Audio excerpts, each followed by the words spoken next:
Good morning বন্ধুরা। তো সকাল সকাল দেখো ভিডিওটা স্টার্ট করে দিয়েছি। আর আজকে সকালবেলা না আমি আমার ঝুল বারান্দা থেকে স্টার্ট করেছি সেই গাছগুলো দিয়ে।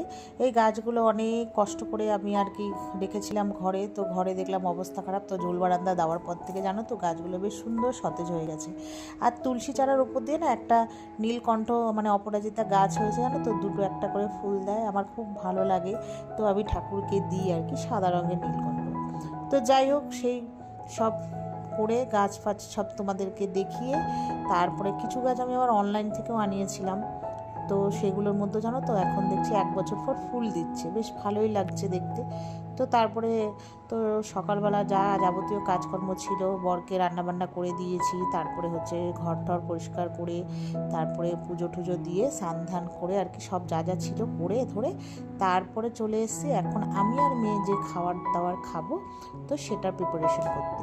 তো অনেক দিন ধরে ইচ্ছে হচ্ছিলো লোকে না সুজি আর হচ্ছে চিড়ে দিয়ে হচ্ছে একটু ধোসা বা চিড়া টাইপের বানায়।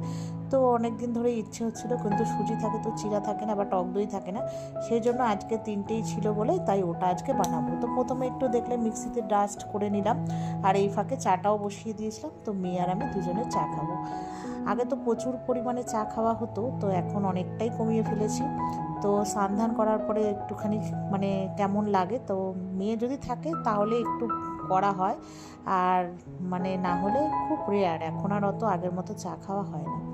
তো যাই হোক, মেয়ে আর আমি দুজনে মিলে খাবো চা। আর ওই যে চিলাটা বানাবো, সুজিটাকে হচ্ছে টক দই আর জল দিয়ে তোমার মানে মিশ্রণটাকে হচ্ছে মানে 10 মিনিট রেস্টে রেখে দিলাম, তারপরে একটু সুজিটা ফুলে যাওয়ার পর আর কি করব। একটা দুঃখের বিষয়, একটা কথা বলবো, মানে কি আর বলবো, সেটা হচ্ছে জানো তো বন্ধুরা, এই যে চাটা দেখছো খাচ্ছি, তো খাওয়া দাওয়ার পরে মোটামুটি ওই 7-8 মিনিট হয়ে গেছে, তারপরে হচ্ছে ওই চিলাটা বাড়াতে গেছিলাম। বেকিং সোডাও দিয়েছি, দুঃখের বিষয় চিলাটা কিছুতেই আর উঠছিল না বন্ধুরা। সেই যতটা দিয়ে ওটা বানিয়েছি, দুঃখের বিষয় আমি খেতেই পারলাম না, তার থেকে হচ্ছে আমারটা হলোই না।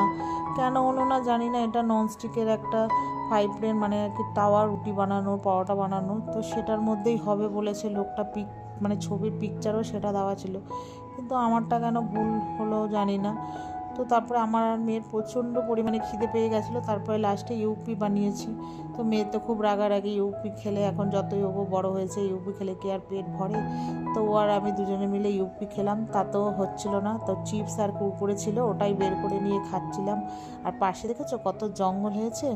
তো জানো তো জানলাটা ঘরে খুলেও রাখতে পারি না, যখন রান্না বান্না করি বা এই পাশে এসে বসি তখন একটু খুলি, মেয়ে পড়াশোনা করে যখন তখন। তো যাই হোক, খেতে খেতে চলে এসছে একটা পার্সেল। তো এই পার্সেলটা একটা অনলাইন দিদির থেকে, আমি যে দিদির থেকে সবসময় কুর্তি নেই আর কি, উনি আর কি, তো সেই দিদি মানে পার্সেলে মানে কুর্তিটা অর্ডার করেছিলাম, সেই পার্সেলটা আজকে এসছে। তো যাই হোক, এই যে দেখো একটা রেড, এটা এটা না অরেঞ্জ টাইপের আর কি, তো ক্যামেরায় কতটা বোঝা যাচ্ছে জানি না। তো এগুলো একটু রাফ ইউজ করার জন্য ভাবি নেবো না, স্টকে প্রচুর রয়েছে, তাও দেখলে লোভ সামলাতে পারি না আর কি, মেয়েদের আর কি নেচার তো জানোই। তো যাই হোক, কেমন হয়েছে কুর্তিটা জানিও। তো তারপরে হচ্ছে দুপুর এখন ওই 2:30-3টে বাজে, তো এখন আমি আর মেয়ে খাওয়া দাওয়া করে তারপরে একটু রেস্ট নেবো। তারপরে এই যে দেখো সন্ধ্যেবেলা সন্ধ্যে দিয়ে রেডি হয়ে গেছি, মেয়ের আছে এখন পড়া, তো এখন মেয়েকে পড়তে নিয়ে যাব। তো চলো আজকের ভিডিওটা এই পর্যন্তই, টাটা বাই।